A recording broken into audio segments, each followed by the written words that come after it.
Okay अच्छा भाई, chapter 20 निकाल लें, पेज नंबर 462, पेज नंबर 462। अच्छा, बातें बाद में कर लीजिएगा, बताने की जरूरत क्यों पड़ती है। अच्छा जी, सेल्स टैक्स में टैक्स विद होल्ड करने का कॉन्सेप्ट एज सच कोई ख़ास नहीं है, इसलिए हम मजबूरी में इनकम टैक्स की मिसाल ले लेते हैं। Where any person is required to withhold tax, जहां कॉलेज वालों ने टैक्स काटना है सर आसिफ की सैलरी पे, fails to withhold tax, क्योंकि सेल्स टैक्स की विद होल्डिंग हमारे सिलेबस में नहीं है इसलिए इनकम टैक्स की मिसाल दे रहा हूं, या विद होल्ड तो कर लें but fail to deposit tax. तो या तो कॉलेज वाले सर आसिफ की सैलरी पे टैक्स काटें ही ना, और अगर काट लें तो गवर्नमेंट के खजाने में जमा ना करवाएं। तो ऐसी सूरत में an officer shall determine the defaulted amount after giving a barking, barking के बाद जो है वो आपको डिफॉल्टेड अमाउंट बता दी जाएगी, और ऑब्वियसली उसके बाद फिर सस्पेंड ऑर्डर होगा। ओके, पॉइंट सिक्स,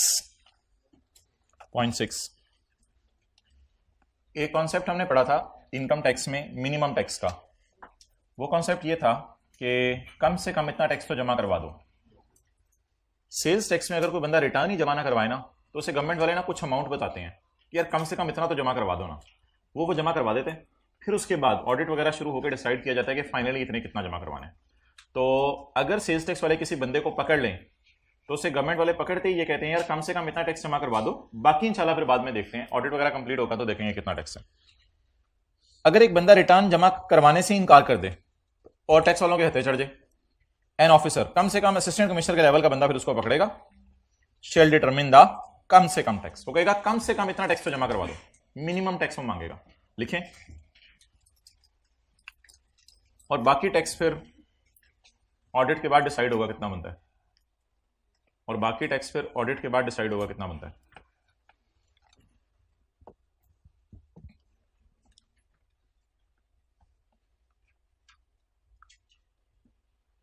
अच्छा जी, मिनिमम का मतलब बताएं, मिनिमम का मतलब कम से कम। जो बंदा रिटर्न जमा ना कराए उसे सजा बताएं, उसे कोई एक फिगर होगी, कही जाएगी कम से कम ये जमा करवाओ, अगर वो जमा करवा दे तो ठीक है। अब बाकी फिगर कब फाइनली डिसाइड होगी, रिवॉल्ट होगा। अच्छा जी, चलें जी कल वाला रिवाइज करें। आपका महीना कौन सा था, आज क्या करना है, जल्दी करो जो भी करना है, बुक्स उठाओ जो जहां भी पढ़ी हैं, आओ आजो बैठ जाओ ना इधर। आपका मैं आओ ना, आगे आओ, बुक्स देखो, बताओ, जल्दी करो।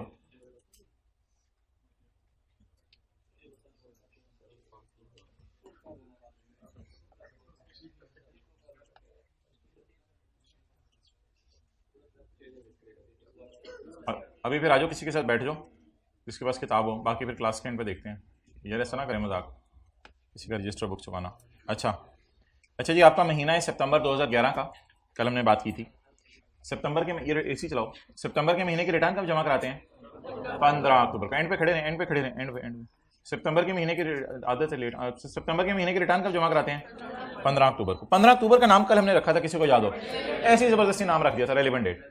रेलिवेंट डेट के बाद ब्रेक मारनी है 30 जून को, 30 जून 12 आ रहे, 30 जून 12 के बाद ब्रेक मारनी है 5 साल। तो शो कॉज नोटिस बताएं कितने अरसे में इश्यू होता है, 5 years from the end of the financial year in which the relevant date falls. अच्छा, आप मुझे बताएं रेलिवेंट डेट को क्या हम टैक्स ही जमा कराएंगे या रिफंड भी मांग सकते हैं, रिफंड भी मांग सकते हैं, लोग जीरो रेट सेल टाइप भी कर रहे होते हैं। तो रेलिवेंट डेट की अब डेफिनेशन आने लगी है। रेलिवेंट डेट क्या जरूरी है टैक्स जमा कराने की तारीख हो, या हो सकता है हम कभी कभी रिफंड भी मांगे। Relevant date means the time of payment of tax. अगर हम टैक्स जमा कराने जा रहे हैं और अगर टैक्स जमा कराने नहीं जा रहे तो इन केस ऑफ गलत रिफंड, अगर हमने गलत रिफंड करा लिया है, द डेट ऑफ रिफंड। तो बता दें जी what is relevant date means. अगर टैक्स पे करने वाला सिनेरियो है तो रेलिवेंट डेट क्या है, द टाइम ऑफ पेमेंट, और अगर रिफंड मांगने वाला सिनेरियो है the date of refund. Scenario तो दोनों हो सकते हैं। ये जी रेलिवेंट डेट की डेफिनेशन थी। अब कल वाला जरा मुझे रिवाइज करा दें। आपका महीना कौन सा है, सितंबर। आपने रिटर्न कब जमा करवाई, 15 अक्टूबर को। साथ क्या जमा कराया होगा, टैक्स जमा कराने की तारीख को क्या कहते हैं, रेलिवेंट डेट के साल के आखिरी तारीख 30 जून 12। इसके बाद 5 साल 30/17 तक आपको क्या इशू किया जा सकता है? Show cause notice. ओके, अब आप हजरात आ जाएं पेज नंबर 465 पर। जी जी आ जाएं, बैठ जाएं। अगर 30 ऑन, हाँ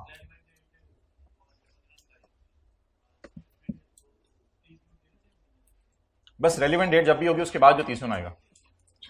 ड्राइंग ऑफ सैंपल्स, क्या कमिश्नर को जरूरत पड़ सकती है आपकी दुकान पे आके सैंपल लेके जाए चीजों के for determining their value of supply? जी बिल्कुल जरूरत पड़ सकती है। जब इस किसी ऑफिसर को जरूरत महसूस हो कि आपकी चीजों के सैंपल लेके जाए, तो क्या आपको लेके चला जाए या आपकी चीजें लेके जाए? चीजें लेके जाए।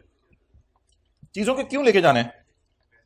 ताकि आपका टैक्स पता चले, या चीजों की क्या पता चले, या एनी अदर रीजन? बरकत के लिए चीजें देखनी थी उसने घर जाके।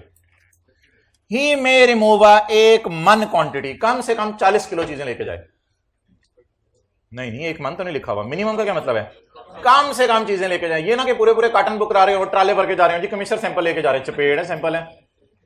लेकिन इतना थोड़ा भी ना हो कि जेब में डाल के घर जाके ढूंढ रहे हो मैंने सैंपल रखा किधर था, फॉर इनेबलिंग प्रॉपर एग्जामिनेशन, घर जाके मिल जाए। तो सैंपल होता है ना, आपको पता है। लेके भी जाने, इतना ज्यादा भी लेके नहीं जाना कि उठाना मसला हो, और इतना थोड़ा भी नहीं लेके जाना कि घर जाके ढूंढ रहे हो। अच्छा चलें, बात हो गई। अब थोड़ा थोड़ा इधर हो जाए, आप एंड से उधर होना शुरू करें। कम से कम बीच में 2 स्टूडेंट्स का गैप रखें। तीसरी दफ़ा मैंने ऑब्जर्व किया हूँ उधर, फिर मैं क्लास शुरू करूँ। बैग से दरमियान में से निकालें, साइड पे रखें। अच्छा जी, सैंपल कमिश्नर रात को दुकान जब बंद करे दुकानदार, तो चोरी करके ले जाए सैंपल, कमिश्नर है। While taking sample, person in possession of goods shall not be inform. आपको नहीं बताया जाएगा, कमिश्नर चोरी करके ले जाएगा। Shall be inform. तो सैंपल लेके जाने से पहले आपको बताया जाएगा, कौमी आपको बताएगा कि मैं सैंपल लेके जा रहा हूं। अच्छा जी, अब सैंपल ना 2 बनेंगे, 2 सैंपल बनेंगे। मिसाल के तौर पे कमिश्नर जो है वो किसी चीज का सैंपल लेके जाना चाहता है, तो इसके 2 सैंपल बनेंगे। एक ये वाला सैंपल हो जाएगा जो कमिश्नर लेके जा रहा है, और इसका एक मिलता जुलता सैंपल आपके पास छोड़ जाएगा। जो सैंपल कमिश्नर लेके जा रहा होगा उस पर टैक्स पेयर साइन करेगा, इसके डब्बे के ऊपर टैक्स पेयर क्या करेगा, और जो सैंपल एक मिलता जुलता होगा वो दुकानदार अपने पास रख लेगा दराज में बंद करके, ताकि जब कमिश्नर ये वाला सैंपल वापस लाए, बड़ी महंगी चीजें होती हैं लोगों के पास, कमिश्नर ये वाला सैंपल वापस लाए तो दुकानदार कंपेयर कर सके एज इट इज के जो चीज वो लेके गया था वही चीज वापस लेके आया। तो 2 काम होंगे। जो सैंपल कमिश्नर लेके जा रहा होगा उस पर कमिश्नर टैक्स पेयर को कहेगा साइन करो, तो टैक्स पेयर उस पर साइन करेगा। और दूसरा काम क्या होगा, एक सैंपल दुकानदार अपने पास रख लेगा मिलता जुलता, ताकि जब कमिश्नर सैंपल वापस लाए तो दोनों को वो क्या कर सके, कंपेयर कर सके।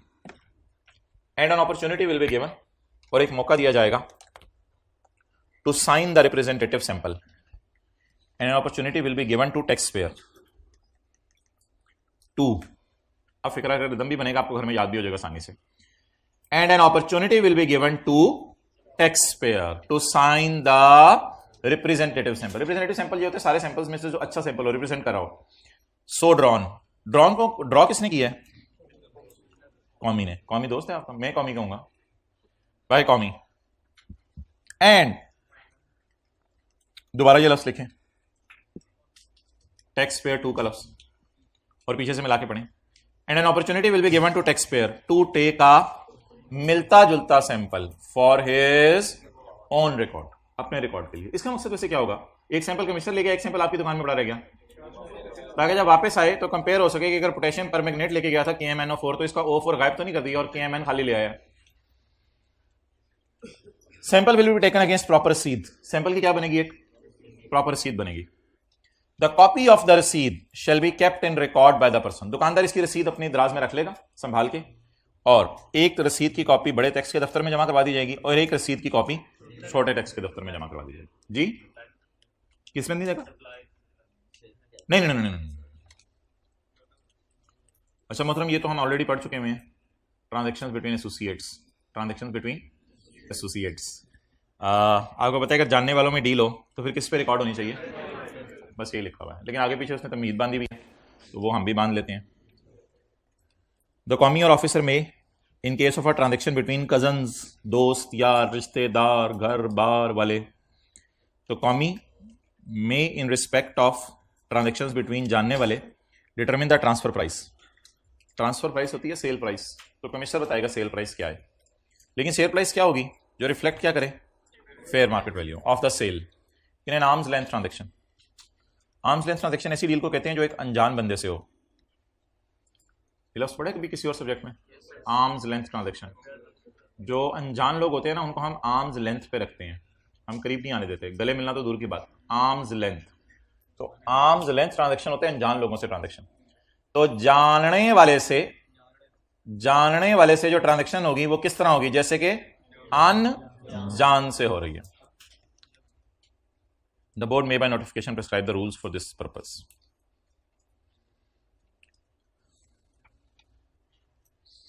हर बंदा रिटर्न जमा करवाएगा, सच्ची पक्की पूरी इन प्रेस्क्राइब फॉर्म। 15 तारीख तक रिटर्न जमा करानी है। शुक्र है तुमने बता दिया, हम तो आज तक 13 तारीख तक समझ रहे थे, महीने के बाद। हम महीने से पहले ही समझ रहे थे जमा करानी है, बैंक में जाके जमा करानी है, हमने समझा जाके कहीं और जमा करानी है या कोई और दफ्तर। रिटर्न में टायरों का डाटा होगा, मेहरबानी, गाड़ियों का डाटा होगा, मेहरबानी, टैक्स बताया जाएगा, और कुछ मेरा पूछने को दिल चाह तो वो भी पूछ लूँगा, मेहरबानी। अच्छा जी, सेल्स टैक्स में ना रिटर्न जमा कराई जाती है मंथली, लेकिन अगर हुकूमत आपको कहे तो साल के एंड पे एक समरी पे जमा करानी होगी। लेकिन कुछ लोगों को ना हुकूमत रिलैक्स कर देती है, उनको हुकूमत कहती है तुम मंथली रिटर्न जमा ना कराओ, तुम ना हर 3 महीने बाद आके एक रिटर्न जमा करवा दो, लेकिन एनुअल समरी इन्होंने भी जमा करवानी होगी।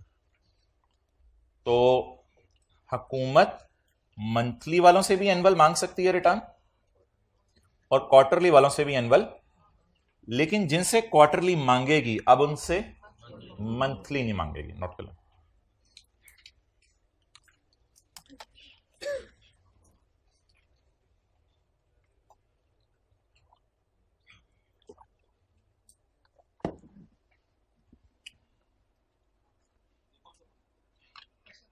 जो जो अगला पॉइंट बन रहा है जी उमर भाई, एक्स्ट्रा क्लास नहीं एक्स्ट्रा क्लास नहीं है, FR 2 की हैं 2, इनकी नहीं है, अच्छे बच्चे इनकी नहीं।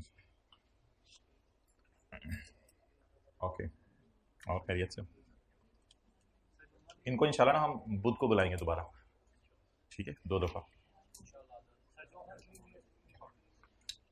नहीं, तो मंथली वालों को एनुअल जमा कराने को कहा जा सकता है, लेकिन मंथली वालों को यह भी कह सकते हैं कि आप मंथली जमा कराना बंद कर दो, इसकी जगह क्या जमा करवाओ, अब वो क्वार्टरली भी जमा करवाएंगे, और अगर बोर्ड कह दे तो एनुअल भी जमा करवाएंगे।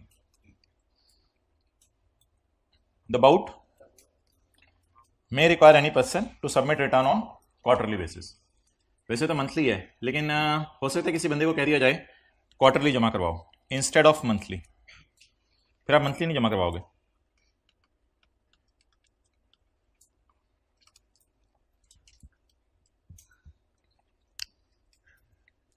The board may require any person to submit return annually in addition to monthly और क्वार्टरली, लेकिन एनुअल होगी इन एडिशन टू दैट। अब मुझे ये लग रहा है कि मिस्टर ए 13 दफा रिटर्न जमा करवाएगा, अगर बोर्ड कह दे 12 दफा माहाना वाली और 1 दफा सालाना वाली, और मिस्टर बी 5 दफा रिटर्न जमा करवाएगा। कौन? और 5 दफा, अच्छा ठहर जो ना, मुझे बताने दें। 3-3 महीने के 4 क्वार्टर आएंगे और एक समरी जमा होगी जिसे एनुअल कहते हैं, अगले को इस तरह डरा के ना बात आराम से किया करें, खुद भी गुस्सा चढ़ा होता है बोल बोल के, रिलैक्स जिंदगी गुजारें, तपा ना करें और अपने दिमाग में टेंशन हो, मेरे से पढ़ाई नहीं हो रही, आज मैं गुस्सा हो गया, पेड़ा मारे तीनों बंदा गुस्सा भी उस पर आता है आप लोगों को जिस पे चलती है आपकी। आगे को पहलवान हो ना तो उधर गुस्सा भी नहीं आपको आता, ये ऐसी आप लोगों ने बनाई हैं चीज़ें। ओके, पेज 465-3 में तो सुबह से सर में दर्द हो रही है जब से ये मसला हुआ। पेज 465.3 और 4 इंशाल्लाह यही तो आज करना है जिसके लिए आपको घर से बुलाया है, तो ये इंशाल्लाह हम करेंगे। अभी ज़रा क्लास पूरी हो जाए। द बोर्ड में रिक्वायर, मैं तो आ गया हूँ तो मेरे से ही तो क्लास पूरी होती है, हर कोई अपने आप को कह रहा है। The board may require certain persons to furnish summary of import purchase and sale. Okay, अच्छा जी, कल हमने 2 बातें पढ़ी थी। एक हमने पढ़ा था रिकॉर्ड्स क्या मेंटेन करने हैं, फिर हमने पढ़ा था टैक्स इनवॉइस क्या है। ऑलमोस्ट मिलती जुलती बातें आपको घर में दोनों में मिली होंगी। और आज एक तीसरी बात है, हर महीने जो आपने रिटर्न जमा करवानी है उसमें क्या लिखा होना चाहिए। तो हर महीने जो आपने रिटर्न जमा करवानी है उसमें आपका नाम पता एड्रेस लिखा हो, सेलर का, बायर का नाम पता और एड्रेस लिखा हो, सबर ज़रा, उसमें डेट लिखी हो कि किस किस दिन आपने बिल बनाए थे, ये वही जो लाइन उस दिन कल हमने याद की थी। टैक्स क्रेडिट्स वगैरह लिखे हो, सेल लिखी हो, आउटपुट मुझे पता है टैक्सेबल सेल का आउटपुट होता है, एग्जाम्प्ट का नहीं होता, जीरो रेट का जीरो होता है। परचेज लिखी हो, इनपुट लिखा हो, और कोई पुराना टैक्स जमा कराया वो लिखा हो, और कोई टैक्स रहता है वो लिखा हो। तो ये सारा रिटर्न जो हम न्यूमेरिकल का फॉर्मेट बनाते थे ये वो है।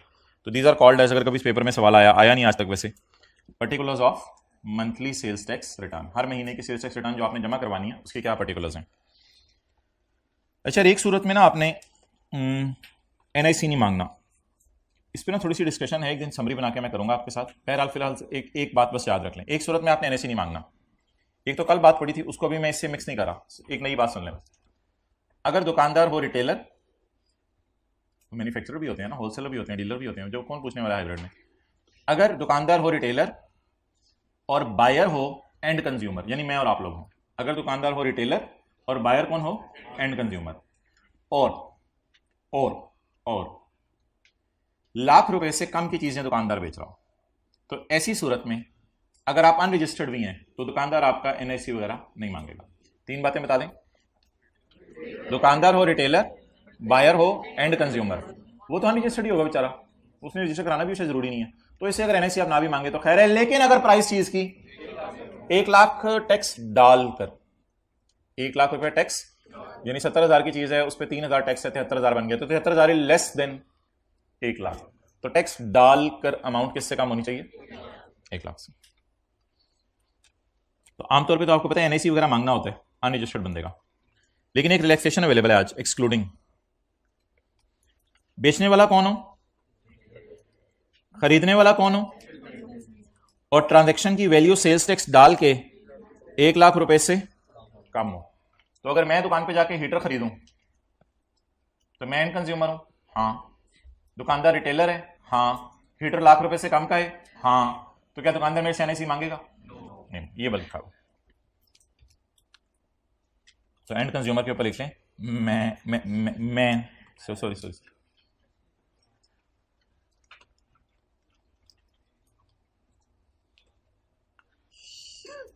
अच्छा, अगला सवाल,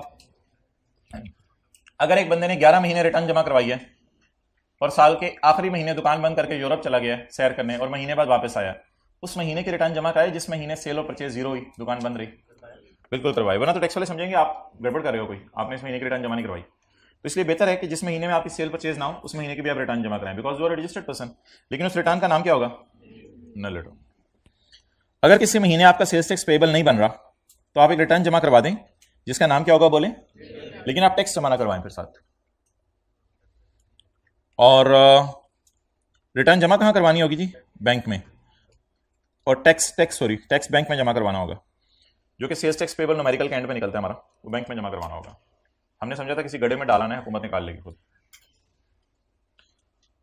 ये तो मैं नहीं पढ़ा रहा, चैप्टर 15 का सेक्शन 119 है, ये हेडिंग भी वही है और सारी अंग्रेजी भी वही है। शायद आपको याद आ रहा है, एब्सेंस फ्रॉम पाकिस्तान, सिकनेस और other reasonable cause, as it is वही है।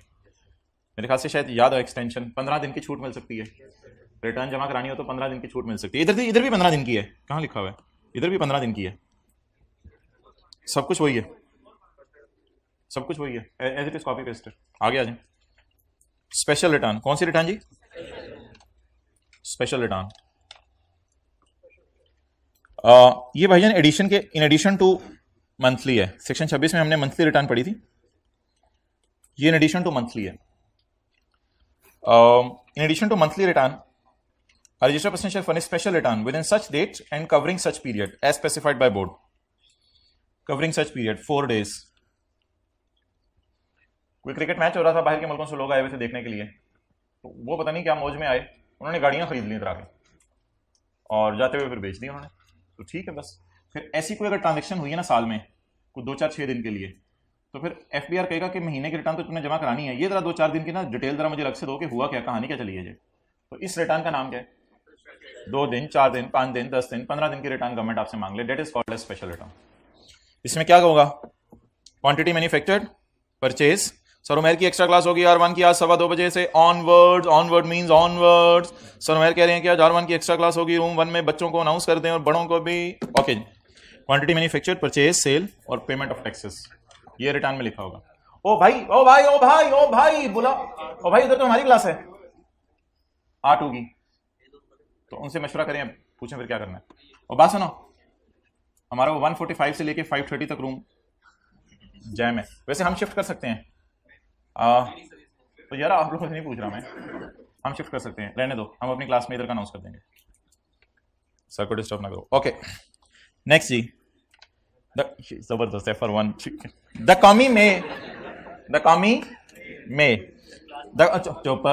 में रिक्वायर एनी पर्सन, कॉमी में रिक्वायर एनी पर्सन, कॉमी किसी पर्सन को कह सकते हैं, वेदर रजिस्टर्ड और नॉट।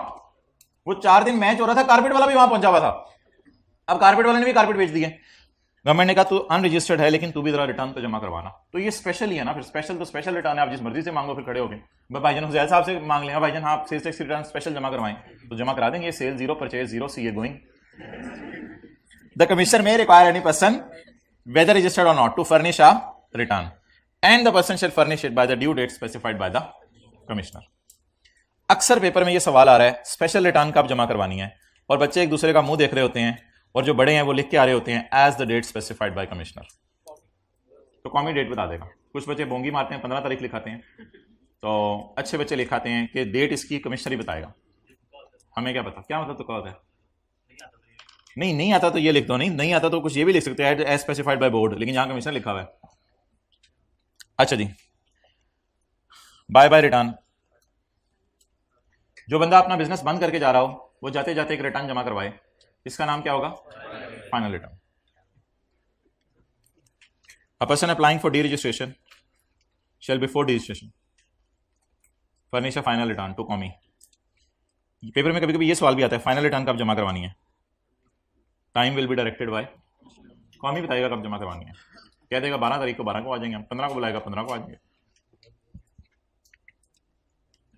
आपने कोई एजेंट रखा हुआ है अपना, रखा हुआ एजेंट, अच्छा ठीक है। अगर आपका एजेंट जाके रिटर्न जमा करवा दे तो समझा जाएगा वो आप ही थे, अनलेस कि आप खुद आके कह दें ये ना मेरा एजेंट है ना मेरे बड़ों का एजेंट है, इसने अपना नाम एजेंट रखा हुआ है पता नहीं क्यों। A return filed by an agent shall be assumed as having been filed by the person खुद, unless contrary is proved by taxpayer। unless से आप खुद आके जाके कह दें कि ये एजेंट लगता है, कपड़े देखें इसके, ये एजेंट लग रहा है मेरा।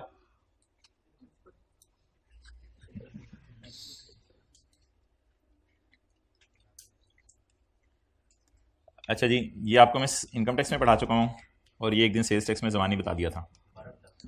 तो कॉन्सेप्ट इसमें ये है कि जो वर्किंग 3 में सेल होती है अनरजिस्टर्ड को, ये एक बंदे को एक महीने में 10 मिलियन से ऊपर की नहीं कर सकते आप, बस ये बताया था।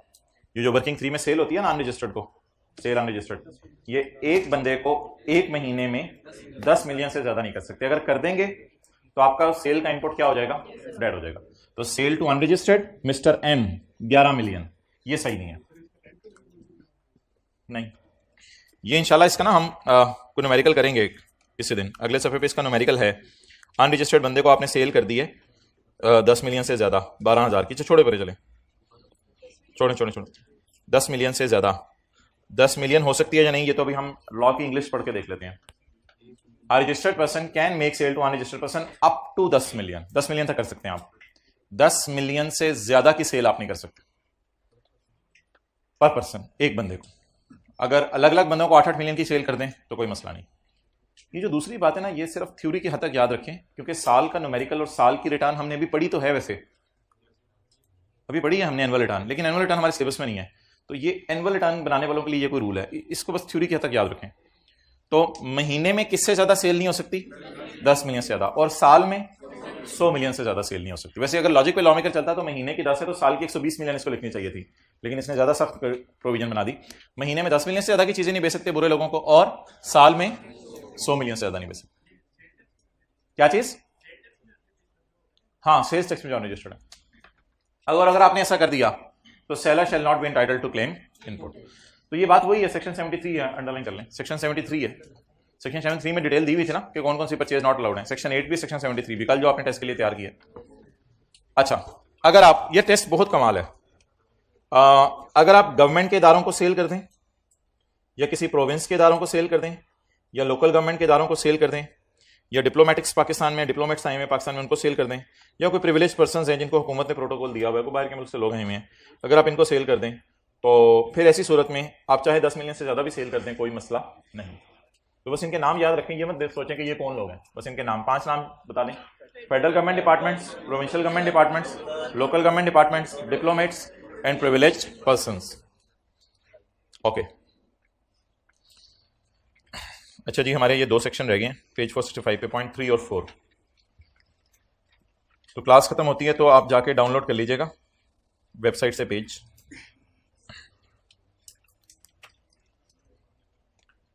रिटर्न रिवाइज करना, ये एक सवाल है हमारा कि हमने रिटर्न रिवाइज करनी है।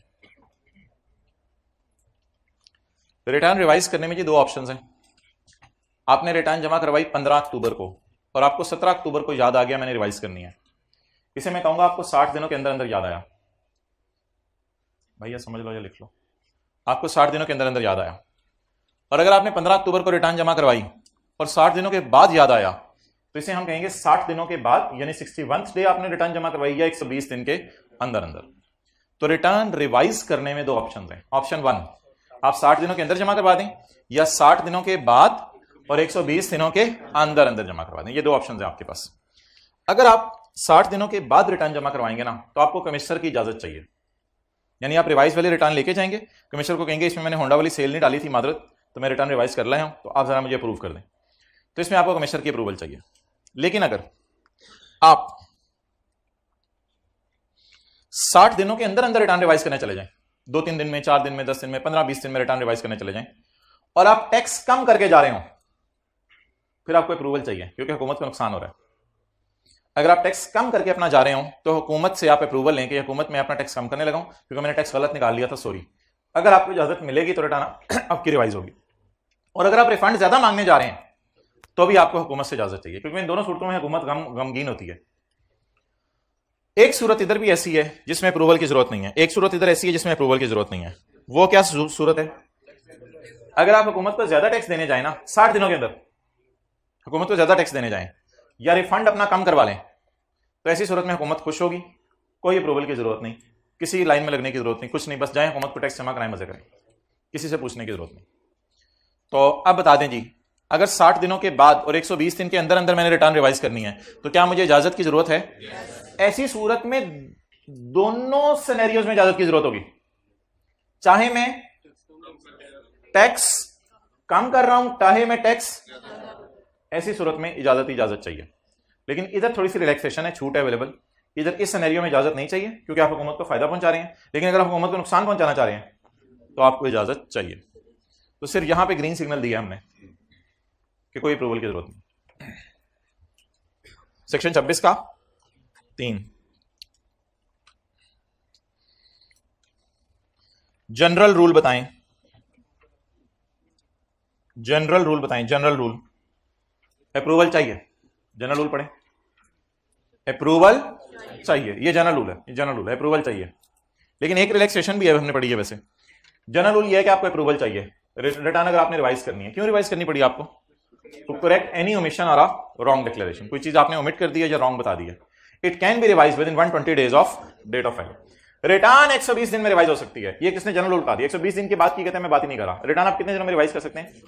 120 दिन में। एक सूरत में रिलैक्सेशन है जिसे मैं ग्रीन सिग्नल देने लगा हूं, अप्रूवल शेल अगर आप रिटर्न कितने दिनों में रिवाइज कर दें। लेकिन इसमें एक शर्त है कि आप टैक्स को क्या करें, अगर टैक्स बढ़ा के ले जाएं तो फिर अप्रूवल की जरूरत, और अगर रिफंड आप कम वापस मांगे तो भी अप्रूवल की जरूरत नहीं। तो अप्रूवल की रिलैक्सेशन सिर्फ कहां अवेलेबल है? जहां पे आप, नहीं, 2 बातें पूरी करें, जहां पे आप 60 दिनों के अंदर जा रहे हैं, और दूसरी बात टैक्स आप जो है वो ज्यादा जमा कराने जा रहे हैं। ओके, आगे इंग्लिश आसान कर लें। देन का मतलब होता है versus the original return. Original return आगे फिर काट दें, जरा इंग्लिश आसान हो जाएगी। ये ज्यादा काम किसकी बनिस्बत होना चाहिए? जो ओरिजिनल रिटर्न जमा करा के। ओरिजिनल रिटर्न कौन सी होती है? जो 15 को जमा कराई थी।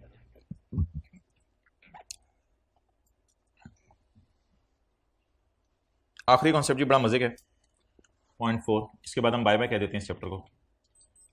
पॉइंट नंबर 4,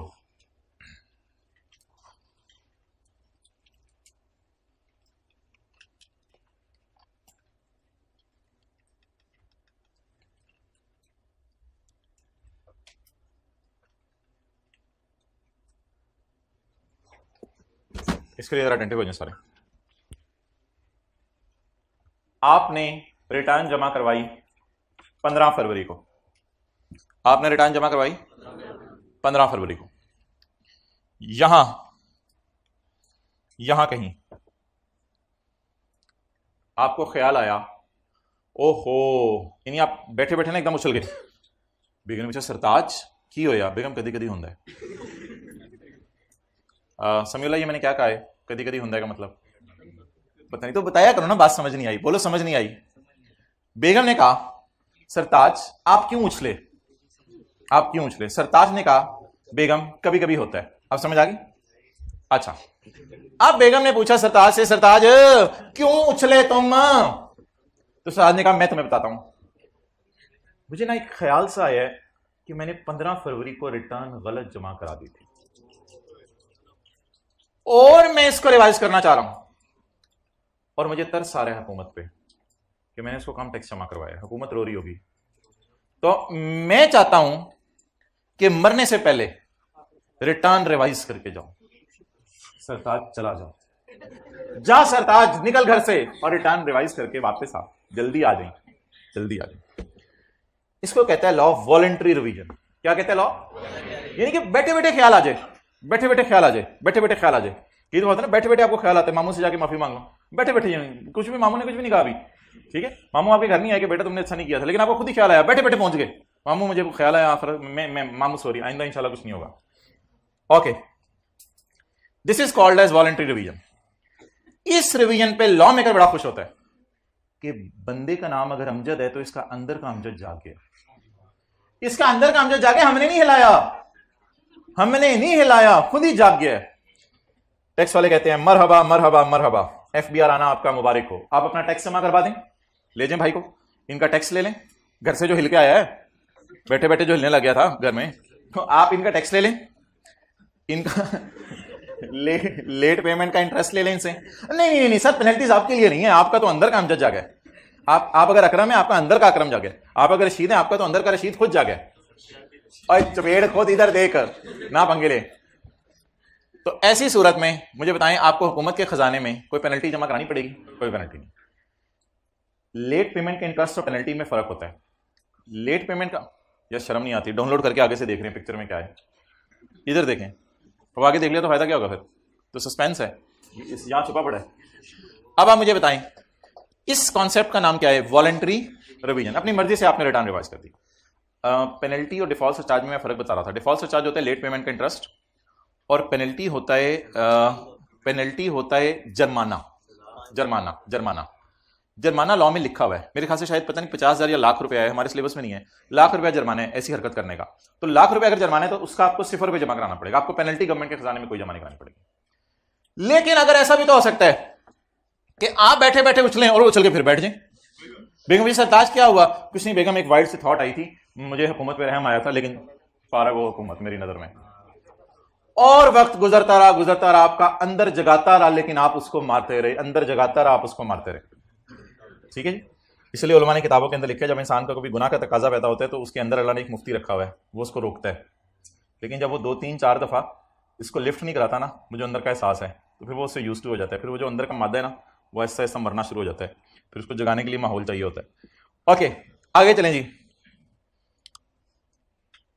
एक दिन की बात है, once upon a time, it was 30th April, मियाँ बीवी वॉज ईटिंग ऑरेंजेस खा रहे थे, ठीक है, माल्टे, धूप में बैठ के माल्टे खा रहे थे। टोंग, बेल बजी, बेगम तू जा, नहीं सरताज आज तू जा, दरवाजा खोल। अच्छे भले मर्द बैठे होते, बेगम को बाहर भेज देते, बेगम तू जा। अच्छा, सरताज ने हिम्मत की, सरताज उठा, डाकिया आया जी, क्या लेके आया? भाईजान आपका ऑडिट शुरू। मेरा ऑडिट सेल्स टैक्स का? मैं तो रिटर्न रिवाइज कराने जा रहा था। ना ना ना ना, अब आपका ऑडिट शुरू हो गया है। अब तो भाई ड्रामा आ गया ना। अब क्या आ गया? आपको आपके पांव के नीचे से जमीन निकल जाएगी और दलदल आ जाएगी नीचे। आप तो भाईजान आप थर काम रहे होंगे। वो नोटिस ऑफ ऑडिट आ गया। ओए मेरा ऑडिट, बेगम मेरा ऑडिट, मेरे बड़ों का ऑडिट नहीं हुआ कभी। बेगम के चाल मैं कहती से रिटर्न रिवाइज करा। हो सकता है कि आप घूरी से ही बाज आ जाएं। क्योंकि मुझे पता है मैंने ऑडिट पढ़ा, आपको घूरी समझ नहीं आया, किसी ने भी नहीं घूरी सोचा। मैं बता रहा हूँ कोई इक्का दुक्का लोग होंगे जिन्होंने घूरी सोचा होगा, वरना आप कॉन्सेप्ट की मत ही मारते हैं। ऑडिट बोलते ही आपके जहन में घूरी आनी चाहिए थी। अब भाईजान आपको घूरी पड़ गई है, इससे पहले अगर आप जाते तो आप नेक इंसान थे, अब आप नेक इंसान नहीं है, अब आपको डराया है अगले बंदे ने, अब एफबीआर वाले पहुंच गए भाईजान, आपको ऑडिट शुरू होने लगा। अब जब आपको ऑडिट शुरू होने लगे, अब आप सोच रहे हैं कि घूरी तो पड़ गई है, लेकिन मैं ऐसा करता हूं कि भौंकने से पहले ही ना कुछ हाल कर लेता हूं। अब आप चाहते हैं before barking I should plan something, और आपने वो अंदर के उसको जगाया दोबारा, आपने कहा चल सीधा चलिए यार, खुद आप टैक्स वालों के पास चले गए, यार ये मैं टैक्स जमा करवाने आ गया हूं रिवाइज रिटर्न करके। टैक्स वालों ने कहा हाँ हुण आ गए, हुण तो पता है ना समीउल्ला, हुण भी नहीं पता, अब समझ लो, लेकिन वो अब में मजा नहीं है जो हुण में है। तो हुण आ गए हो, अब क्या करने आए हो तुम लोग, आजो आजो भाईजान आजो, पकड़े इनको, इनका टैक्स निकालें इनका बटवे से इनका डिफॉल्ट चार्ज ले इनसे, और जो पेनल्टी लॉ में लिखी हुई है, फर्ज करें ₹1,00,000, उसका 25,000 रुपये इनसे निकलवाएं, 25,000 रुपये इनसे निकलवाएं। हमारी घूरी की वजह से आए हैं, वरना नहीं उड़ाना होता, हमारी घूरी की वजह से। You have missed a lot. You have missed the main thing of the class of the syllabus of the world. यार अपने तकाजे दबा के बैठा करो क्लास में। Okay next. अच्छा आपको पता है कुछ लोग होते हैं ढीठ, उनको डीओजी आके घूर भी रहा होता है ना, तो वो आगे से घूरने लग जाते हैं। डीओजी फिर वाव वाव शुरू कर देता है, और भाईजान वाव शुरू हो गया, इसने यानी कि घूरने के बाद भी आप बाज नहीं आए, और आपने जाके रिटर्न रिवाइज नहीं की, आपने रिटर्न रिवाइज नहीं की, और आपने कहा कि ज्यादा से ज्यादा क्या होगा, ज्यादा से ज्यादा भोंग के लेगा ना, भोंग दिया उसने, ओए तेरी खैर, आपने कहा ले भाई मारे गए, अब तो बार्किंग पे काम जाने लगा, बार्किंग से बाइटिंग पे काम जाने लगा। अब मोहतरम आपके पास आखिरी मौका अवेलेबल है, अगर आप बाइटिंग अवॉइड कराना चाहते हैं, अगर आप क्या अवॉइड कराना चाहते हैं भाईजान, बाइटिंग अवॉइड कराना मस्ट है आपके लिए, क्योंकि बाइटिंग अवॉइड कराने के फायदे जरा सुने। बाइटिंग असल में ऐसा मसला है जिसकी वजह से आप टैक्स के सर्कल में बदनाम हो जाते हैं। आम लाइफ में अगर मैं बात करूं तो आम लाइफ में ये होता है कि आंटी रशीदा महल्ले की औरतों को बताती हैं वो जो रुखसाना का बेटा नहीं था उसे कुत्ते ने काट लिया, और फिर वो पूरे महल्ले के अंदर बात आग की तरह फैल जाती है। इसे कहते हैं बदनामी, ये टीके से भी ज्यादा होती है। मैं बता रहा हूं कि टीके से भी ज्यादा होती है। जैसे 7 वाला जब फेल होता है ना किसी टेस्ट के अंदर, तो ये बदनामी होती है, तो ये टीके से भी ज्यादा फील होती है। टीका तो अपनी जगह। अच्छा अब आपको क्या हो गया है आप बार्किंग हो गई है, और आपने किससे बचवाने अपने आप को, बाइटिंग से बचवाने हैं। अब आपके पास आखिरी मौका जी, आप जाएं और जाके क्या जमा करवा दें, रिवाइज रिटर्न जमा करवा दें। अब आपको सबसे बड़ी रिलैक्सेशन ये मिलेगी कि अब आपको बाइटिंग नहीं होगी, बाइटिंग से आपकी जो बदनामी होनी थी वो नहीं होगी। मतलब आपने टैक्स जमा कराना है, ये नहीं कि आपको टैक्स माफ हो जाएगा। जी भाईजान आप आ गए हैं, जी मोहतरम आ गए हैं, अब हमें शर्म हया आ गई है, आप टैक्स दे दें, आप डिफॉल्ट सरचार्ज दे दें, और पेनल्टी जो लॉ में लिखी हुई है ना उसका आधी पूरी पेनल्टी पूरी जमा कराएं। फायदा क्या हुआ बेचारे को, टैक्स भी देना पड़ा, डिफॉल्ट सरचार्ज भी देना पड़ा, पेनल्टी भी देनी पड़ी, फायदा क्या हुआ, हाँ भाईजान बदनामी नहीं होगी। बहुत बड़ा फायदा ये, जिसके अंदर हो ना इज्जत उसी को पता होता है ये। तो अब आपकी बदनामी नहीं होगी, क्योंकि टैक्स के सर्कल्स में ना बदनामी ये होती है कि वो नहीं जा रहा शहीद, पता है वो कौन है, वही उसको असेसमेंट ऑर्डर पड़ा था, वही। तो टैक्स के सर्कल्स में ये बहुत बड़ी बदनामी होती है कि दुकानदार मशहूर हो जाता है, वो दुकानदार नहीं, वो पिछली गली के अंदर दूसरी दुकान है, उसे असेसमेंट ऑर्डर आया था उस दुकानदार से ना मिलना। अब मैं मना कर देती है इसकी दुकान पे जाके चीजें ना खरीदना। तो असेसमेंट ऑर्डर से मुझे पढ़ाने दी, असेसमेंट ऑर्डर से बचने का तरीका बताएं। असेसमेंट ऑर्डर से बचने का तरीका, शो कॉज नोटिस के बाद आप जाके क्या जमा करवा दें, रिवाइज रिटर्न। तो आप किससे बच जाएंगे, बाइटिंग से बच जाएंगे। आगे बाइटिंग नहीं करवानी हमने क्योंकि वो चला गया। चलें जी, ये पिक्चर मुकम्मल हुई और ये चैप्टर भी मुकम्मल हुआ। ये बात 2 जगह लिखी हुई है लॉ में, 26 के 4 में ज्यादा अच्छी लिखी हुई है और 25 के 5 में भी लिखी हुई है। 26 के 4 निकालें तस्वीर खींच के, वेबसाइट पे अपलोडेड है ये, सुबह सुबह करके आया हूं मैं, 7:05 पे तकरीबन अपलोडेड है। मुझे आपके फ्यूचर की फिक्र है, आपने अपने फ्यूचर से नहीं खेलना बस। ओके जी, नहीं उसकी तस्वीर नहीं, वो वेबसाइट से डाउनलोड करनी है। आगे चलें जी, पेज 465 पे आ जाएं, पेज 465।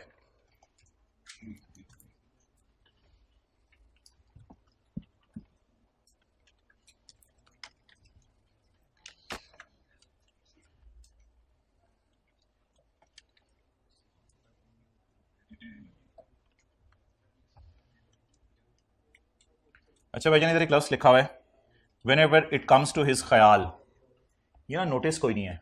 कुछ बच्चे ना कंफ्यूज होते हैं, ऊपर नहीं देख रहे। कुछ बच्चे ना ये नोटिस का लफ्ज़ पढ़ते हैं ना, यहाँ तो समझ लेते हैं ये वाला नोटिस या ये वाला नोटिस। ना ना, इस नोटिस से मुराद है नोट करना, यानी ख्याल। इस नोटिस से मुराद है ख्याल। जैसे आप नहीं कहते मैं नोट कर रहा हूँ 2 दिन से तुम जो है 2 जैकेटें पहन के आ रहे हो, मसला क्या तुम्हें, तो इसे कहते हैं नोटिस। नोटिस से मुराद ये है whenever it comes to his ख्याल, जब भी आपको ख्याल आ जाए और आप बैठे बैठे उछलें, लेकिन before receipt of notice of audit, अभी तक घूरी भी नहीं पड़ी थी, कोई घूरी नहीं पड़ी, आपने खुद जाके डीओजी को दूध पिलाना शुरू कर दिया, तो दोस्त बन जाएगा आपका। Whenever it comes to his ख्याल, जब भी आपको खुद ख्याल आ जाए, इसी कॉन्सेप्ट का नाम शायद लॉ में करने रखे वॉलेंट्री, खुद ही आपके दिल में खुद ही ख्याल आ गया। Whenever it comes to his ख्याल before receipt of notice of audit, देखें before receipt of notice of, ढीला नहीं छोड़ना हाथ, वो कोई और कॉन्सेप्ट है, ऐसे करें, यहां हाथ रख के, before receipt of notice of audit. आप टैक्स पे कर दें, डिफॉल्ट से चार्ज दे दें, लेकिन आपका अंदर का अकरम खुद जागा है, इसलिए आपसे हम पेनल्टी नहीं लेते। हमने तो कुछ कहा ही नहीं था, आप खुद ही रिटर्न रिवाइज करके लिए। जी जी जी, मैं बहुत अच्छा बच्चा हूं। अच्छा चले आए फिर during audit but before receipt of show cause notice, during audit but before show cause notice. Try करें, during audit but before show cause notice. Last time, during audit but before show cause notice. ये 3-4 किस्म के हाथ हो गए हैं। एक आइन वाला है, ठीक है, और एक ये वाला है। आज ये वाला वर्जन आया। ये क्या था? Before notice of audit. ये क्या है?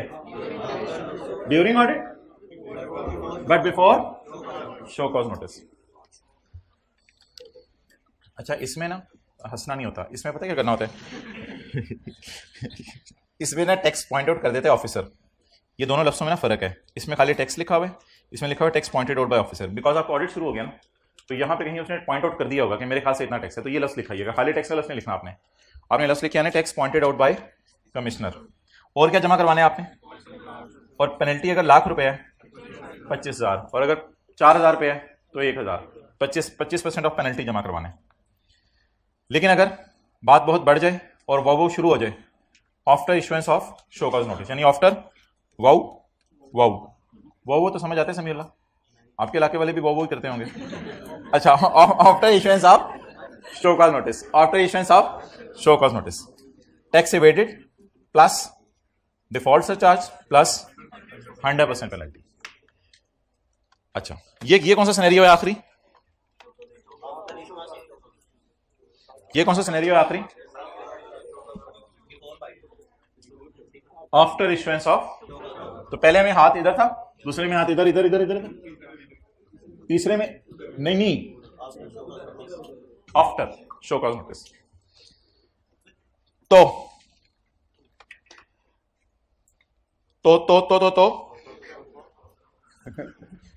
If this amount is paid, अगर आप ये अमाउंट पे कराएं तो एज्यूम किया जाएगा कि हम आपको नहीं भोंक रहे थे, हमारे जहन में तो कोई और चल रहा था। If this amount is paid the भोंकना शैल बी कैंसल्ड, हम अपना भोंकना वापस लेते हैं। वो करके वो सॉरी हम अपना वो वापस लेते हैं।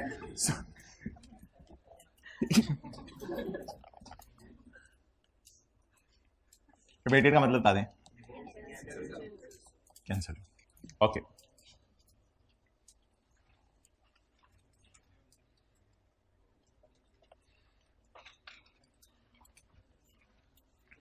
वो लीमा बाजी नहीं, आंटी रुखसाना की बेटी, पेज 499 पे आंद्रा, क्वेश्चन 47 का बी।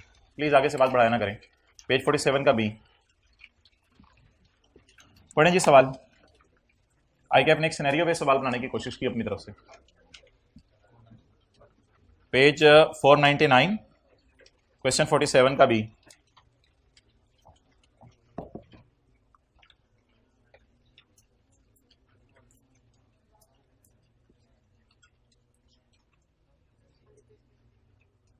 इस सवाल के अंदर मैंने देखना है आपके अंदर एक स्किल मौजूद है या नहीं। इस सवाल में मैंने देखना है आपके अंदर स्किल मौजूद है या नहीं।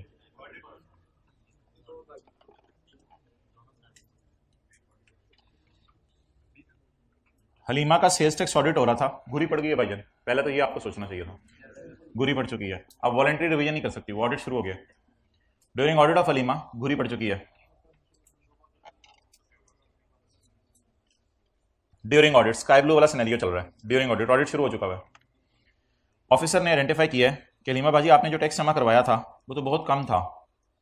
शी एक्नॉलेज, बाजी ने कहा हाँ मैं मानती हूँ, मैंने 2 नंबरी की थी, मैं मानती हूँ, लेकिन जमा नहीं कराऊंगी बट फेल टू डिपॉजिट, लेकिन जमा नहीं कराना, फुल स्टॉप। ठीक है भाजी फिर तैयार हो जाए, वो इशू टू हर, आज show cause notice was issue to her. ठीक है फिर आ जाओ फिर, ठीक है नहीं जमा कराना तो आ जाओ फिर। आज show cause notice was issue to her for the payment of बकाया अमाउंट। अब आपको शो कॉज नोटिस इशू आ गया, अब ये चाहेंगी कि मैं कटवाने से अपने आप को बचा लूं, बचाएंगी। डिटरमिन द हलीमाज liability in above situation. Also का मतलब होता है, ये अगला सवाल है, इसको तो छोड़ें भाई। इस सिचुएशन में हलीमा की लायबिलिटी बताएं जब उसको show cause notice was issued, ये लाइन था, show cause notice was issued. इस सूरत में आपने टैक्स जमा कराना है, डिफॉल्ट से चार्ज जमा करवाना है और 100% पेनल्टी जमा करवानी है। ऑल्सो ये अगला सवाल है। अब वो हजरात हाथ खड़ा करें जिनको समझ आ गई थी कि 2 सवाल है, और वो हजरात हाथ खड़ा करें जिन्होंने एक ही सवाल समझा था, ये समझा होगा, हाथ खड़ा करें, मानने दे। ऑल्सो एक्सप्लेन, ये भी बताएं कि उसको क्या फायदा होता अगर वो टैक्स पे कर देती बिफोर बार्किंग, अगर बार्किंग से पहले वो टैक्स पे कर देती तो उसको क्या फायदा होता before show cause notice. Audit तो शुरू हो चुका है, ऊपर लिखा हुआ सवाल में ड्यूरिंग ऑडिट, तो बिफोर शो कॉज नोटिस अगर वो टैक्स पे कर देती तो उसे क्या फायदा होता। तो इसको अब आप पहले तो लॉ की प्रोविजन लिख के आएंगे, in that case she would pay the tax pointed out by commissioner plus default charge plus 25% penalty, means she can save 75% penalty. ये उसका एडवांटेज होता कि वो 75% पेनल्टी अवॉइड कर सकती थी। Done, okay. अच्छा मोहतरम, यही जो है 26 के 4 में लिखा हुआ है और यही 25 के 5 में लिखा हुआ है। 25 का 5 पढ़ लें, पेज नंबर 465, वही सफ़ा है, वही सफ़ा है। अगर एक बंदा ख्वाहिश जाहिर करता है कि मैं शॉर्ट पे टैक्स पे कर दूं और डिफॉल्ट सरचार्ज वॉलंटरीली अपनी मर्जी से बिफोर नोटिस ऑफ ऑडिट, कोई ऑडिट शॉडिट शुरू नहीं हुआ, कोई बुरा नहीं गया, तो कितनी पेनल्टी जमा करवानी है। लेकिन अगर आपको ख्याल आ जाए कि मैं टैक्स जमा करवा दूं और default surcharge during audit, audit के दौरान, but before show cause notice he may deposit evaded tax plus default surcharge in 25%, वही अंग्रेजी डब्बे में नहीं डाली बस। उधर शायद लॉस लिखा हुआ था रिटर्न रिवाइज करने का, when filing a revise return, और इधर लिखा हुआ है बस टैक्स जमा कराने का। बात तो एक ही है, रिटर्न रिवाइज करेंगे तो साथ टैक्स ही जमा करवाएंगे। If a person wishes to deposit short pay tax with default surcharge after show cause notice, after show cause, बात बढ़ गई है भाईजान, अंडरलाइन की हुई है वैसे, मैंने सारी चीजें देख लें, अंडरलाइन मेन बातें की हुई है। आफ्टर शो कॉज नोटिस तो कितनी पेनल्टी जमा करवानी है, फुल पेनल्टी जमा करवानी है, और अब शो कॉज नोटिस को फाड़ के फेंक दिया जाएगा। यही बात चैप्टर नंबर 15 में भी हमारी रहती है, पेज 316 पे, पेज 316 पर यही बात हमारी रहती है।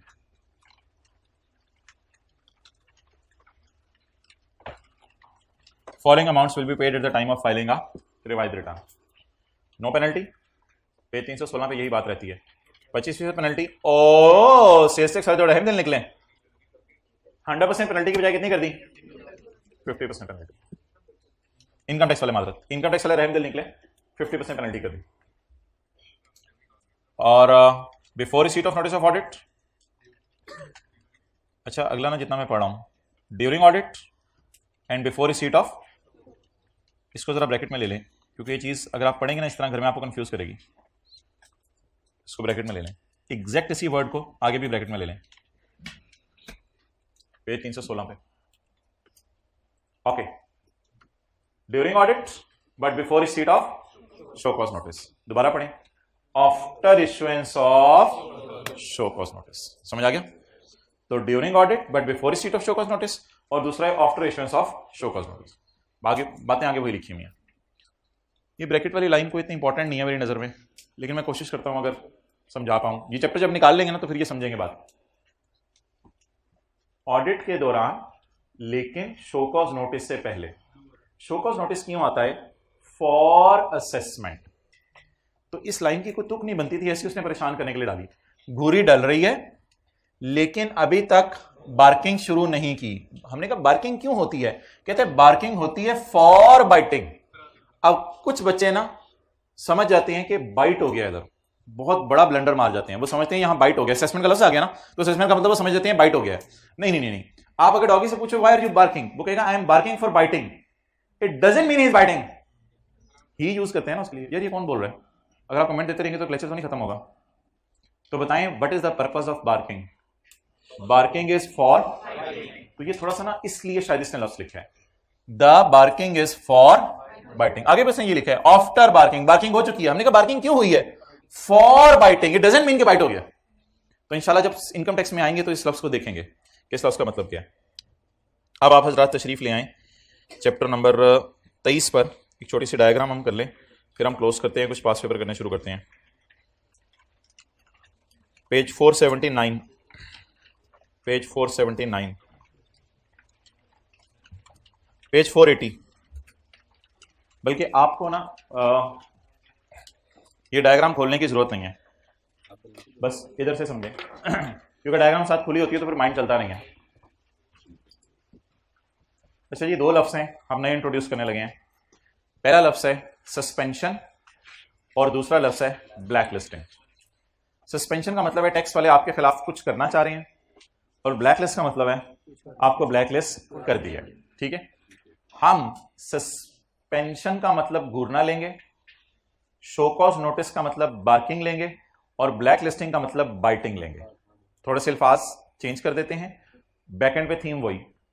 सस्पेंशन का मतलब घूरना, शो कॉज नोटिस का मतलब बार्किंग, वो तो वही मतलब रहा, और ब्लैक लिस्टिंग का मतलब, तो उधर ऑडिट का लफ्ज था, इधर सस्पेंशन का लफ्ज यूज कर रहा हूं, उधर असेसमेंट का लफ्ज था, इधर ब्लैक लिस्टिंग, बाकी सारी थीम वही है। ये अब सस्पेंशन और ब्लैक लिस्टिंग क्या है और इसके पीछे थीम क्या है, ये समझने से पहले जरा डायग्राम देखें।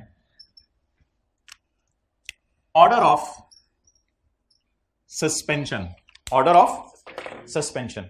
सस्पेंशन होता है आपकी रजिस्ट्रेशन लटका दिया, अभी डिसाइड नहीं हुआ, और ब्लैक लिस्ट का मतलब होता है चुपेड़े। Order of suspension received on यकम मार्च। यकम मार्च को आपको एफबीआर की तरफ से ऑर्डर ऑफ सस्पेंशन आ गया। शायद किसी भी वजह से आप अपनी दुकान पे मौजूद नहीं थे, अपने रिकॉर्ड्स नहीं दिखा रहे, सेल्स टैक्स जमा नहीं करवा रहे, कोई भी आपने जुर्म किया तो आपको ऑर्डर ऑफ सस्पेंशन आ गया। मैं आपको कहूंगा कि यकम मार्च को टैक्स वालों ने आपको घूरी मारी। अच्छा, ऑडिट का लफ्ज यूज ना करो।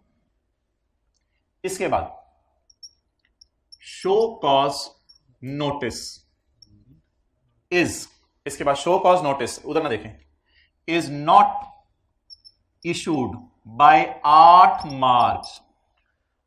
घूरी डाल दी, बार्क करना भूल गए। इसको उठाओ, वरना मैं इसको घूरी डालूंगा। घूरी डाल दी लेकिन क्या करना भूल गए? Barking is not done by 8 मार्च। अब आप रिलैक्स हो जाएं, डॉगी जो है बार्क करना भूल गया। अब 7 सेकंड के अंदर डॉगी बार्क करना भूल गया घूरने के बाद, अब वो घुरी वापस ले लेगा, यानी अपनी घुरी ना वापस लेके कहीं और चल पड़ेगा, क्योंकि उसके पास बार्क करने के लिए 7 सेकंड थे, वो 7 सेकंड में उसने बार्किंग नहीं की। तो order of suspension, order of suspension घुरी shall become void, shall become void, void means फारिग हो जाएगी। अच्छा जी, सबसे पहले आके डॉगी आपको घूरेगा, घूरने के बाद 7 सेकंड के अंदर वो बार्क करना भूल गया। अब डॉगीज की बरादरी का रूल है कि अगर इतनी देर में बार्क ना करो तो खुदा के लिए हमें बदनाम ना कराओ, बस वापस आ जाओ।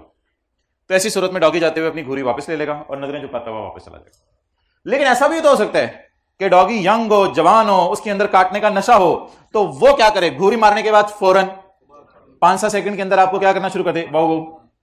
तो अब बोलें क्या फिक्रा लिखूं? Show cause notice is issued by 8 मार्च, 7 दिनों के अंदर या 7 सेकंड, जो मर्जी समझ लें, 7 दिनों के अंदर अंदर या 7 सेकंड के अंदर उसने वो करना शुरू कर दिया। अब आपके कोर्ट में बॉल है, आपने उसको रिप्लाई करना है। आपने इससे क्या करना है? रिप्लाई करना है। अब आपके कोर्ट में बॉल है, आपने उसको रिप्लाई करना है। एक्स पेयर रिस्पॉन्डेड इन 15 सेकेंड्स। आपने 15 सेकंड के अंदर अंदर ना वो करने के बाद उसको रिस्पॉन्ड करना है।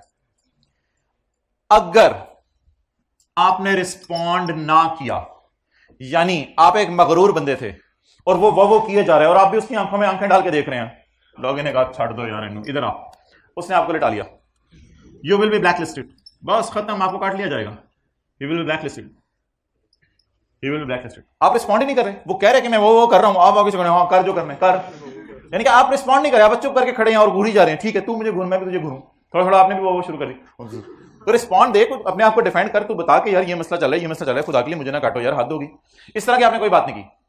अब आपको क्या कर लिया जाएगा, यू रिस्पॉन्डेड इन 15 डेज। अब बॉल डॉगी के कोर्ट में है, वो आपके रिस्पॉन्स को जज करेगा, आपके रिस्पॉन्स को जज करेगा कि आपने रिस्पॉन्स कुछ मजे का दिया या मजे का नहीं दिया। टैक्स पेयर रिस्पॉन्डेड इन 15 डेज, ऐसी सूरत में टैक्स पेयर जब रिस्पॉन्ड करेगा 15 डेज के अंदर, तो डॉगी सोचेगा कि रिप्लाई इज सेटिस्फैक्ट्री और नॉट, रिप्लाई इज सेटिस्फैक्ट्री और नॉट। इसमें ऑप्शन एक ये बन सकती है कि आपका रिप्लाई सेटिस्फैक्ट्री था, आपने उसके कान में जाके कहा ब्रो मेरे पेपर आ रहे हैं, प्लीज अभी ना करो, मार्च में मैं आपके पास आऊंगा पेपर देके, प्लीज अभी ना करो, अभी ना। अच्छा, जब आपने कुछ इस किस्म की हरकत की तो ही बस ठीक है याद होगी, तो रिप्लाई इज सेटिस्फैक्ट्री, वो मुतमईन हो गया, कहते हैं ना यार ना ही छेड़, पीछे से कुत्तों का बाजी बुला रहा, ओ पुत्र चल बाबा था, ठीक है रिप्लाई सेटिस्फैक्ट्री। अब ऐसी सूरत में जाते हुए डॉगी अपना घूरना भी वापस ले जाएगा और भौंकना भी वापस ले जाएगा, दोनों चीजें वापस लेके चला जाएगा। Order of suspension, order of suspension will be cancelled, order of suspension will be cancelled, okay. और ऐसा हो सकता है कि आप जो रिप्लाई करें वो उसके लिए सेटिस्फैक्टरी ना हो, आप उसे रिप्लाई करें oh you guy you are touching me, blood red no red blood no I don't love, और कुत्ता गए चलो बहुत पुत्र तुझे दिखाऊंगा जिंदगी में। हो सकता है ना ऐसा कि आप ज्यादा अंग्रेज क्रूज बनने की कोशिश करो, don't touch me, oh my clothes, आजा फिर रिप्लाई सेटिस्फैक्टरी नो, कोई मुतमईन किस्म का रिप्लाई नहीं किया, आप बस अंग्रेजियां यू मार रहे हैं। ऐसी सूरत में आपका जुर्म साबित हो गया, घर वालों ने आपको डॉगी से लड़ना नहीं सिखाया, आपका जुर्म क्या हो गया, नहीं नो ऑफेंसेस कंफर्म मैंने नहीं लिखा, मैंने लिखे रिप्लाई सेटिस्फैक्ट्री नो, आपका रिप्लाई सेटिस्फैक्ट्री नहीं लगा उसको। अब आपका जुर्म क्या हो गया, अब भी एक ऑप्शन है, वो ऑप्शन ये है कि अल्लाह करे डॉगी के जहन में कोई और घूमने लग जाए और वो आपको बाइट करना भूल जाए। अब डॉगीज की बुक्स जो लिखी हुई है ना, उनमें एक रूल लिखा हुआ है 7वें सफ़े पे, वो रूल ये है कि बार्किंग के बाद अगर ऑफेंस कंफर्म हो जाए और रिप्लाई सेटिस्फैक्ट्री ना लगे तो हर डॉगी ने दुनिया में जर्मन शेफर्ड से लेकर बुलडॉग तक 90 सेकंड में उसने काटना है। ये तजर्बा कीजिएगा ना जाके तजर्बे कर, उसने 90 सेकंड में काटना है। अब हो सकता है कि डॉगी हो, डॉगी तो डॉगी होते हैं, अच्छा अब हो सकता है डॉगी भूल जाए काटना, ऑफेंस आपका कंफर्म हो गया, लेकिन काटना black listing order is not issued in 90 second, 90 second के अंदर वो काटना आपको भूल जाए। ऐसी सूरत में डॉगी को कहा जाएगा ये एब्सेंट माइंडेड डॉगी था, और जाते हुए डॉगी जो है वो अपनी बार्किंग वापस लेके चला जाएगा, जाते हुए नहीं मिले, सॉरी यार काट नहीं सके, अब तो अगर मैंने काटा भी तो जो मेरे दोस्त है ना डॉगी, वो कहेंगे कि यार 90 सेकंड के बाद काटना तो आज तक हमने कभी नहीं किया था, तो तुम क्या कर रहे हो यार, माफ कर दो इसको। अब ऐसी सूरत में बोले क्या होगा, शो कॉज नोटिस वॉइड होगा। अच्छा घर में नोट कीजिएगा, यहां शो कॉज नोटिस वॉइड हो रहा है और इन दोनों में घूरी वॉइड हो रही है, ये थोड़ा सा नोट कीजिएगा, यहां शो कॉज नोटिस वॉइड हो रहा है। और आखिरी बात, ऑफेंस इज कंफर्म और black listing order is issued in 90 days में आपको ब्लैक लिस्टिंग ऑर्डर इशू हो गया, यानी 90 सेकंड में उसने काट दिया। अब आप ठीक है लेट जाए, ये विल बी ब्लैक लिस्टेड।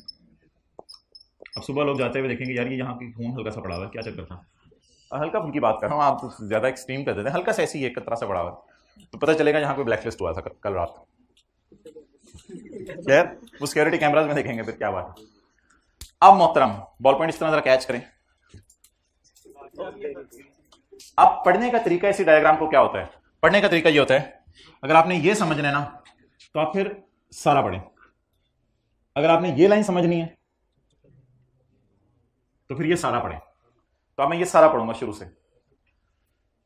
जब आपको सस्पेंशन पड़ जाए यानी घूरी हो जाए, तो घूरी के 7 दिनों के अंदर अंदर टैक्स वालों को चाहिए कि आपको बार्किंग कर दें।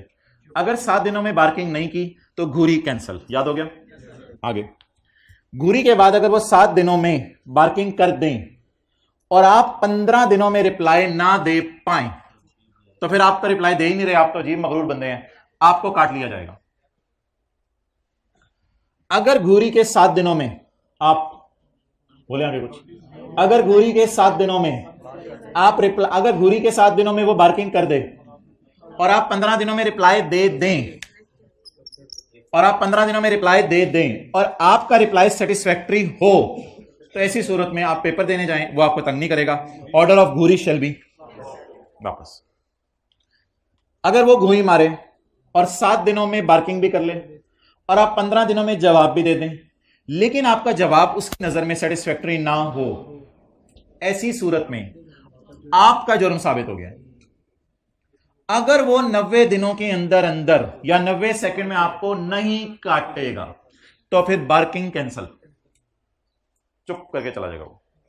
और अगर दोबारा शुरू से पढ़ा करें, अगर उसने घूरी मारी और 7 दिनों के अंदर बार्किंग कर ली, आपने 15 दिनों में रिप्लाई दे दिया, रिप्लाई से वो सेटिस्फाई नहीं हुआ और आपका जुर्म, अब अगर आपका जुर्म साबित हो गया और वो 90 सेकंड में आपको काट ले तो फिर आपको काट लिया गया है, आपको क्या कर दिया जाएगा? ब्लैक लिस्ट कर दिया। अब मोहतरम इसकी ना हमने थ्योरी नहीं पढ़नी, थ्योरी इंशाल्लाह इसकी कल पढ़ेंगे। सिर्फ आपको यह बता रहा हूं कि किन लोगों को सस्पेंड किया जाएगा पाकिस्तान में, किन लोगों को, इतनी सी बस बात बताने लगा हूं, बाकी इंशाल्लाह किताब में कल पढ़ेंगे। सिर्फ किन लोगों को सस्पेंड किया जाएगा। 7-8 जुर्म है, घर जाके आपने याद करने हैं। पेज नंबर 479 जुर्म पढ़ना शुरू करें। जो 7-8 जुर्म है वो देना पेन, 7-8 जुर्म है, कोई मसला, 7-8 जुर्म है। Non availability of registered person and given address. Tax वाले आपको ढूंढ रहे हैं, रोजाना आपकी दुकान पे लिखा होता है जुम्मा break. Refusal to allow access to business premises, वो आपकी दुकान के बाहर आके खड़े हैं, अंदर चिनमिन चिनमिन की आवाजें आ रही हैं और बाहर से आपने ताला लगवाया हुआ है, अंदर ही नहीं आने दे रहे उनको। टैक्स वाले भी बड़े तेज हैं, अंदर आ गए हैं लेकिन आप अपने रिकॉर्ड्स के ऊपर बैठ गए हैं, आपने रिकॉर्ड्स नहीं दिखा रहे उनको, कह रहे हैं भाई अपने रिकॉर्ड्स दिखाओ, नहीं मैं नहीं। रिफ्यूजल टू फर्निश रिकॉर्ड्स, आप अब नॉर्मल हरकतें शुरू कर दी, कभी कमिश्नर का कान छेड़े, कभी नाक छेड़े, कभी कुछ कर रहे हैं, कभी कुछ कर रहे हैं, कभी ये कर रहे हैं, कभी वो कर रहे हैं। अब नॉर्मल हरकतें क्या होती हैं? नंबर 1, इनपुट ही खत्म नहीं हो रहे आपके, अन्य इनपुट, हर महीने करोड़ों अरबों रुपए के इनपुट है आपके। याद दोगी यार, तुम क्या हो, परचेज की सरकार हो गई तुम, हर वक्त कैरी फॉरवर्ड, फिर अगले महीने ब्रॉड फॉरवर्ड, खत्म ही नहीं हो रहे आपके कैरी फॉरवर्ड। ये अब नॉर्मल हरकतें हैं। तीसरी नॉर्मल हरकत, एकदम आपकी सेल आसमानों पे चलेगी। इस पे टैक्स वालों को इसलिए एतराज होता है कि शायद पिछले महीने आपने सेल कम शो की थी, इस पे भी टैक्स वाले एतराज करते हैं। एकदम आपकी सेल जब ज्यादा हो जाए ना तो उनको एतराज होना नहीं चाहिए वैसे, क्योंकि टैक्स को तो ज्यादा टैक्स आपको जा रहा होगा हुकूमत को, लेकिन शायद पिछले महीने आपने सेल कम शो की थी, ये उनको एतराज होगा। एकदम सेल का बढ़ जाना। 3 नॉर्मल हरकतें बताएं, अन्य इनपुट, अन्य कैरी फॉरवर्ड और अचानक सेल का बढ़ जाना। या आप ऐसे लोगों से अक्सर मिलते हैं जिनको डॉगी ने घूरा हुआ है या काटा हुआ है, आप जाके ऐसे लोगों के पास ही बैठे रहते हैं हर वक्त, और सुना बड़ी काटना कैसा रहा था, ये अगर आप पंगे करें तो फिर आ जाओ भाईजान तुम। परचेजेस फ्रॉम और सेल टू, या आप चीजें खरीद रहे हैं ऐसे लोगों से जो खुद ब्लैक लिस्टेड हैं, या चीजें बेच रहे हैं उनको जो खुद, और सब्सटैंशियल अच्छी खासी परचेज सेल आप उन लोगों से जाके करते हैं जिनको हुकूमत ने वैसे ही ब्लैक लिस्ट कर दिया हुआ है। सोबत के साथ रिटर्न जमा ना करवाएं ऑन शिकायत of a commissioner of any other इलाका, किसी और इलाके का कमिश्नर आपकी शिकायत लगा दे any other reason to be specified by commi, या और कोई वजह हो। जबानी याद करें जी। आप पते पे मौजूद नहीं है, मौजूद तो हैं, एंटर नहीं होने दे रहे, वो एंटर तो हो गए हैं लेकिन आप रिकॉर्ड नहीं दिखा रहे, और अब नॉर्मल हरकतें कर रहे हैं आप, हर वक्त ब्लैक लिस्टेड बंदों से चीजें खरीद रहे हैं, आगे आगे रिटर्न जमा नहीं करवा रहे, किसी और कमिश्नर ने शिकायत लगा दी है, या और कोई भी रीजन, तो क्या होगा? ये मोहतरम सवाल आता है इस नाम से, सस्पेंशन की बेसिस। सस्पेंशन की बेसिस पढ़ें जी। वेयर कॉमी इज मुतमईन that a registered person has issued 2 number bill और हमारा टैक्स हमारा है, रजिस्ट्रेशन में भी suspended through computer system. Obviously registration आपकी सस्पेंड हो जाएगी। घुरी पड़ी है अभी, घुरी किन लोगों को पड़ती है लॉ में? इनको घुरी पड़ेगी आपको विदाउट प्रायर नोटिस। घुरी से पहले कोई नोटिस नहीं होगा, समझ गए बात? विदाउट प्रायर, घुरी से पहले कोई नोटिस नहीं होगा, यानी ये घुरी पड़ने से पहले डॉगी आके या मैं आपको घूलूं, ये मेरे ख्याल से कोई चक्कर नहीं रखा हुआ डॉगीज ने। विदाउट प्रायर नोटिस, ये घुरी से पहले कोई नोटिस नहीं होते। मेरा नहीं ख्याल जैसे कोई नोटिस कभी देखे हुई डॉगी पास आके कह रहा हूं मैं आपका आज प्रोग्राम है, जो शाम को से गुजरोगे तो घूरूंगा। और पेंडिंग फर्दर इंक्वायरी का मतलब है, जाहिर बात है, सस्पेंड करने के बाद आपको ब्लैकलिस्ट करना है, तो दरमियान में इंक्वायरी तो करनी पड़ेगी। सस्पेंड करने के बाद आपको ब्लैकलिस्ट करना है, दरमियान में क्या करनी पड़ेगी? इंक्वायरी। होमवर्क में जी आपने 2 सवाल करने हैं आज चैप्टर 23। मैंने 5-6 सवाल कहा था लेकिन दूसरी क्लास वाले माने नहीं। 2 सवाल करने हैं आपने, 20-20 मिनट लगेंगे। पेज नंबर 533, 1 मिनट मैं आ जाता हूं। Page 533, Jahangir Ali registered under sales tax act और उसके मल्टीपल बिजनेस हैं, तो इसमें सिर्फ पॉइंट 3 के साथ लिख लें, इसको आपने सेल में डालना है। बाकी इंशाल्लाह आपका पेएबल टू गवर्नमेंट मैच करना चाहिए। ट्राई करेंगे पेएबल टू गवर्नमेंट आपका मैच करना चाहिए। और सवाल कितनी देर में होना चाहिए? सवाल 17 नंबर इसके ज्यादा है। अब ये 17 नंबर का नहीं आएगा, अब आया तो 10-12 नंबर का आएगा, तो ये सवाल 20 मिनट में आपका मैक्सिमम हो जाना चाहिए, तो हो जाएगा इंशाल्लाह। अच्छा, क्वेश्चन 18 हो गया, आगे चलें। एक छोटा सा क्वेश्चन और है, क्वेश्चन नंबर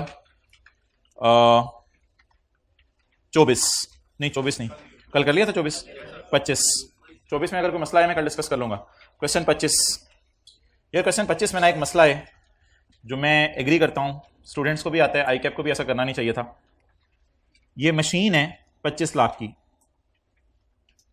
इसमें से 15 लाख की ये वाली है और 10 लाख की ये वाली है, लेकिन बच्चों को इसलिए पता नहीं चला था पेपर में क्योंकि इसके साथ इसने ब्रैकेट में नोट 4 का रेफरेंस नहीं दिया था।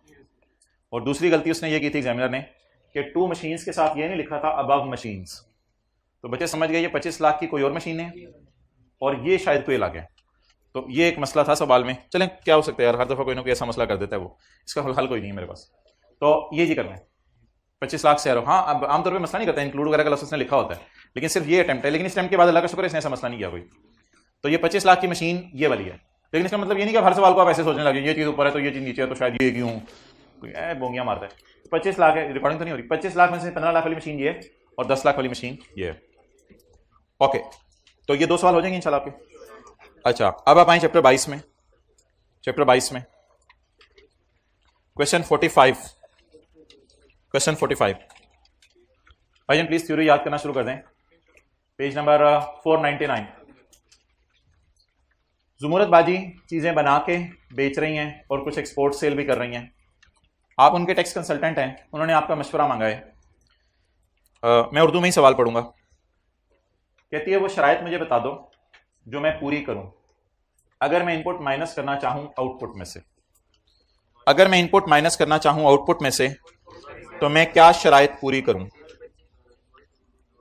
बाजी अगर आपने चीजें परचेज की हैं तो बिल संभाल के रखें अपने नाम का और अपना एड्रेस उस पर लिखा हो, और अगर आपने चीजें इंपोर्ट की हैं तो गुड डिक्लेरेशन उसका संभाल के रखें, और अगर आपने नीलामी में चीजें खरीदी हैं तो फिर आप उनका ट्रेजरी चालान संभाल के रखें। ये लिख लें जी सेक्शन 7 का 2,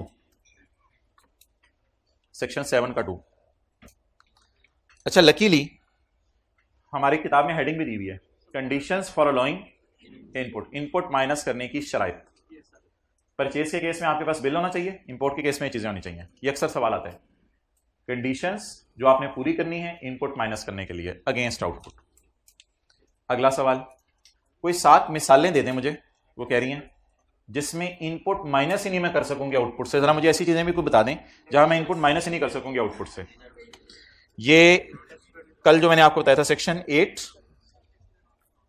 इसमें से ही मेरे ख्याल से 7 चीजें मिल जाएंगी, ना मिली तो भूल गई तो सेक्शन 73 कर लीजिएगा। बल्कि आज जो एक चीज की थी 10 मिलियन से ऊपर की परचेज ऑन रजिस्टर्ड बंदे ने कर ली एक वक्त में, वो भी डाल सकते हैं आप। तो ये सेक्शन 8 से मेरे ख्याल से आपकी 7 चीजें पूरी हो जाएंगी, 8-9 ही बल्कि लिखाइएगा पेपर में, कोई 1-2 गलत भी हुई तो ताकि आपको 7 पूरे नंबर मिल जाए। तो 7 सिचुएशंस आपने बतानी थी जब इनपुट नॉट अलाउड होगा। नेक्स्ट क्वेश्चन 46 लिख लें, ये आपने घर में पढ़ना है। पॉइंट सी पढ़ेंगे, रेमेडी अवेलेबल टू हर, वो बेचारी क्या करे अगर वो फेल हो जाए इनपुट माइनस करने में उस महीने जिस महीने उसने पे किया है। बेचारी ने इनपुट पे किया है उस महीने, लेकिन माइनस करना भूल गई, इंसान है, क्या करे बेचारी। ये सेक्शन 7 में हमने पढ़ा था। जो बच्चे ये 2-3 सफे छोड़ के गए सेक्शन 7 और 8 वाले, सारी थ्योरी उधर से आ गई। अच्छा, सेक्शन 7 में हमने पढ़ा था कि अगर आप अपना इनपुट माइनस ना कर सकें तो आपके पास क्या रेमेडी अवेलेबल है। इल्फाज मैच करें, fail to adjust input, did not deduct input, अगले 6 महीने में आप माइनस कर सकते हैं। इधर लिखा हुआ था फेल और इधर लिखा हुआ था डिड नॉट डिडक्ट। तो अगर आप अपना इनपुट माइनस ना कर सकें तो अगले 6 महीने में कभी भी आप माइनस कर लें। डन। 45 कर लीजिएगा, क्वेश्चन 46 कर लीजिएगा। ठीक है जी, ओवर। हाइब्रिड वाले रुके, मैं टेस्ट बांध दूं आके। भाई प्लीज खुदा के लिए पढ़ लें, आगे टाइम नहीं मिलना आगे दिनों में। हाँ जी।